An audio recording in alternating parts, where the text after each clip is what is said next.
Item ಯಾವುದೇ ಇರಲಿ try ಮಾಡಿ ಆಚಿ ಚಿಕನ್ ಮಸಾಲಾ. ರಾಜ್ಯದಾದ್ಯಂತ ತಟ್ಟಿದೆ ಕೊಲ್ಲಿ ಯುದ್ಧದ ಎಫೆಕ್ಟ್. ಮಲೆನಾಡಲ್ಲಿ ಆಟೋ ಗ್ಯಾಸ್ಗಾಗಿ ಚಾಲಕರು ಪರದಾಡ್ತಾ ಇದ್ದಾರೆ. 7 ದಿನಗಳ ಬಳಿಕ ಬಂಕ್ಗೆ ಬಂದಂತ ಎಲ್ಪಿಜಿ ಗ್ಯಾಸ್.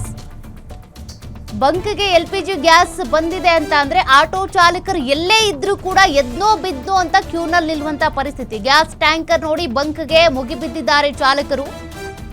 2 ಕಿಲೋಮೀಟರ್ ವರೆಗೂ ಕೂಡ ಕ್ಯೂ ನಿಂತಿದ್ದಾರೆ. 7 ದಿನಗಳ ಬಳಿಕ ಬಂಕ್ಗೆ ಎಲ್ಪಿಜಿ ಬಂದಿದೆ ಅಂತ ಚಿಕ್ಕಮಗಳೂರಿನ ಇಂಡಿಯನ್ ಆಯಿಲ್ ಬಂಕ್ ಬಳಿ ಕ್ಯೂನಲ್ಲಿ ನಿಂತಿದ್ದಾರೆ.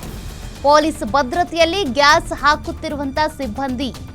ಗ್ಯಾಸ್ ಸ್ಟಾಕ್ ಇಲ್ಲದೆ ಕ್ಲೋಸ್ ಆಗಿದ್ದ ಜಿಲ್ಲೆಯ ಬಂಕ್ಗಳು.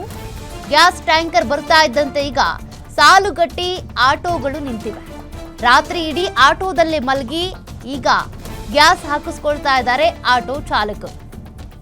7 ದಿನಗಳಿಂದ ಕೂಡ ಕಾಯ್ತಾ ಇದ್ರು, ಯಾವಾಗ ಗ್ಯಾಸ್ ಬರುತ್ತೋ ತುಂಬಿಸ್ಕೊಳ್ತೀವೋ ಅಂತ. ನೋಡಿ, ಸಾಲುಗಟ್ಟಿ ನಿಂತಿದ್ದಾರೆ ಆಟೋ ಚಾಲಕರು. 1 ಕಿಲೋಮೀಟರ್ ಗಟ್ಟಲೆ ಕ್ಯೂ ನಿಂತಿದ್ದಾರೆ.